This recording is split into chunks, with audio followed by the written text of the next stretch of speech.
আসসালামু আলাইকুম। ঈদ মোবারক।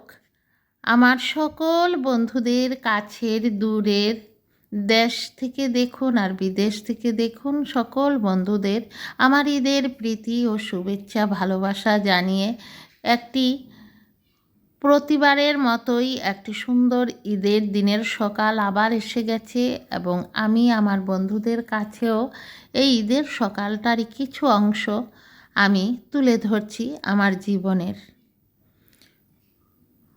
বন্ধুরা, আপনারা যতই দূরে থাকুন, আমি সবসময় আমার অনুভব হয় আমার বন্ধুরা আমার পাশেই আছেন এবং আপনারা এভাবে যে আমাকে সবাই সাপোর্ট করছেন এজন্য আমি কিন্তু অনেক গর্বিত এবং আপনাদের কাছে চিরকৃতজ্ঞ।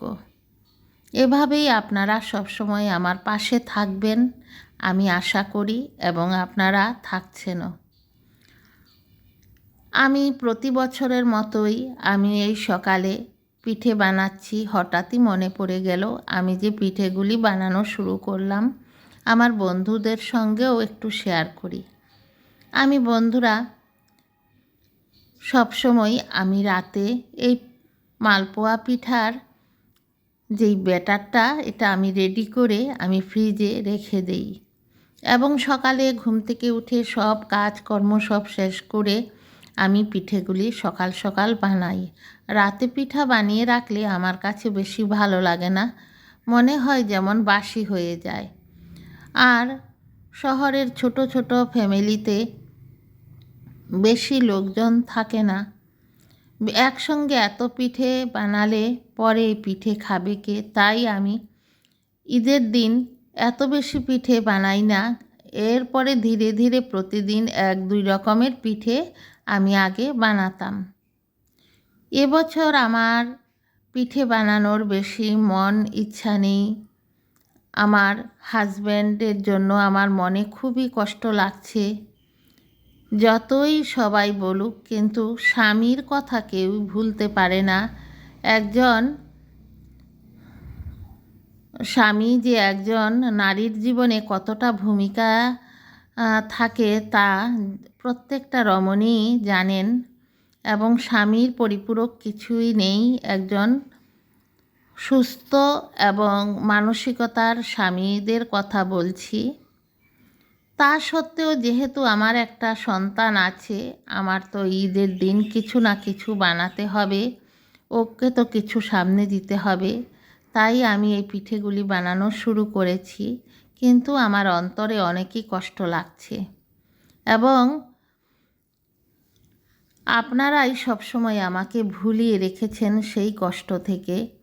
আমি সবসময় আমার এই ওয়াইটির বন্ধুবান্ধবদের সঙ্গে ব্যস্ততায় থেকেই আমি আমার সেই জ্বালা ভুলে রয়েছি এবং এ কারণেই আমার ওয়াইটিতে আসা। বন্ধুরা দেখুন কীরকম ফুলকো ফুলকো হয়ে পিঠেগুলি ফুলে উঠছে এবং পিঠেগুলি কিন্তু আমি গুড় দিয়ে বানিয়েছি।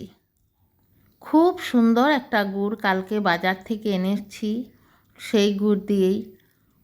এবং আপনাদের যদি ভালো লাগে, আপনারা যদি এই রেসিপিটা দেখতে চান তাহলে আমাকে কমেন্ট করে জানাবেন। আমি আর ভিডিও বেশি বড় হয়ে যাবে বলে আমি আর এত কিছু দেখালাম না। বন্ধুরা এদিকে দেখুন চা বানিয়েছি সকাল সকাল, এখন চা দিয়ে এই পিঠে দিয়ে খাওয়া হবে। এখানে কিছু চিড়ে আমি কালকে রাত্রেই খুব ভালো করে পরিষ্কার করে রেখে দিয়েছিলাম। দেখুন সারা রাত জল ঝরে একদম শুকনো হয়ে রয়েছে।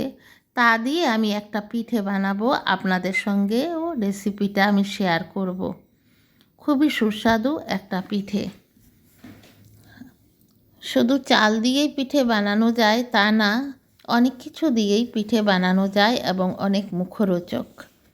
বন্ধুরা আজকের আমার এই ভিডিওটি যে যেখান থেকেই দেখছেন, যদি কোনো নতুন বন্ধু দেখছেন তাহলে প্রতিদিনের মতো আজও বলছি নিশ্চয়ই এতক্ষণে ভালো লেগে গেছে আমার ভিডিওটি।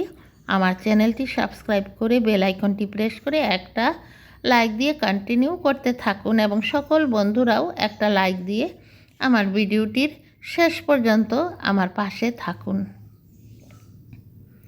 এবং সবাই ছোট্ট ছোট্ট করে একটা কমেন্ট করবেন। আপনাদের কমেন্টগুলি পড়তে আমার খুবই ভালো লাগে। বন্ধুরা, আমি দৈনন্দিন জীবন চ্যানেল 2 এর পক্ষ থেকে আমার সকল বন্ধুদের ঈদ মোবারক জানাচ্ছি, ঈদের শুভেচ্ছা। আবারও আজকে একটি খুশির দিন, সকল দুঃখ কষ্ট ভুলে আমরা সবাই ঈদের দিনটা পালন করি। প্রতিটা মানুষেরই একটা ধর্মীয় অনুষ্ঠান থাকে এবং সেই দিন আমরা সবাই একে অন্যের সঙ্গে মিলিত হই। বন্ধুরা দেখুন, এখানে একটা আমি পায়েস বানিয়েছি। এটা অল্প কিছু সেওয়াই এবং তার সঙ্গে দিয়েছি আম। যেহেতু এখন আমের সিজন, আমি আম দিয়ে আজকের পায়েসটা বানালাম, আম আর দুধ দিয়ে। খুবই সুস্বাদু একটা পায়েস। যদি আপনাদের এটারও রেসিপিটা প্রয়োজন হয় আমাকে কমেন্ট করে দেবেন, আমি রেসিপিটা আপনাদের সঙ্গে শেয়ার করব। দেখুন, আমি এখানে কিছু পাঁপড় ভেজে নিয়েছি, মালপোয়া করেছি এবং আমি এই পায়েসটা রান্না করেছি। এখন ছেলেকে আমি দেব সাজিয়ে। দেখুন, এখানে খুব সুন্দর লাগছে। আমি মালপোয়াগুলি আমি একটা থালাতে কিছু মালপোয়া সাজিয়ে নিলাম। খুবই মালপোয়াগুলি মুচমুচে হয়েছে এবং কালারটাও দুর্দান্ত কালার হয়েছে এবং খেতেও অনেকই সুস্বাদু হয়েছে। ছেলে খেয়ে খুবই খুশি হয়েছে, বলেছে মাম খুবই সুস্বাদু হয়েছে পিঠাগুলি। এবং যেহেতু আমি ভয়েসটা পরে দিলাম তাই আমি আপনাদের বলে দিলাম। আমি আপনাদের সাজিয়ে সব আপনাদের উদ্দেশ্যে দিলাম। যেহেতু আমি আপনাদের খাওয়াতে পারছি না, আপনাদের দেখেই বলুন আমার পিঠেগুলি কেমন হয়েছে আমাকে কমেন্টের মাধ্যমে। বন্ধুরা, সবাই এই ঈদের দিনে আমরা যতই আনন্দ করি, আমাদের যে প্রিয়জন আমাদের ছেড়ে চলে গেছেন তার কথা কিন্তু আমরা ভুলতে পারি না।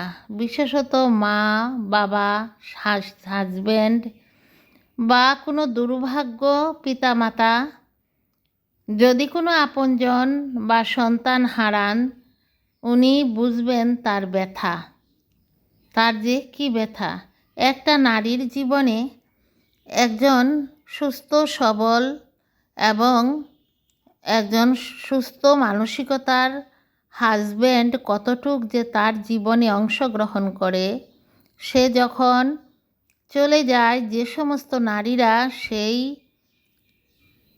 পরিস্থিতিটা নিজের জীবনে দেখেন, তিনি প্র্যাকটিক্যালি এটা অনুভব করতে পারেন।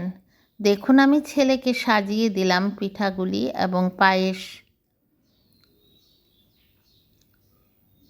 ছেলের উদ্দেশ্যে। বন্ধুরা, তাই আপনাদেরও একবার দেখালাম কেমন হলো।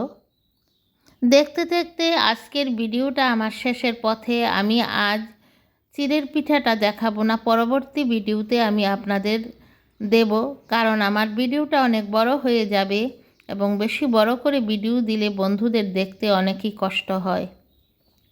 তাই বন্ধুরা, কেউ স্কিপ করবেন না। সব সময় অনেক কষ্ট করে আমরা ভিডিওগুলি করি, সম্পূর্ণ ভিডিওটা দেখবেন। তবে বন্ধুরা, আজকের মতো বিদায় নিচ্ছি, এখানেই আসবো আবার পরবর্তী ভিডিওতে আপনাদের কাছে। আমি ভারতের আসামের হোজাই থেকে জয়া, দৈনন্দিন জীবন চ্যানেল 2 এর পক্ষ থেকে আবারও ঈদ মুবারক জানিয়ে আজ ভিডিওটি শেষ করছি। আসসালামু আলাইকুম।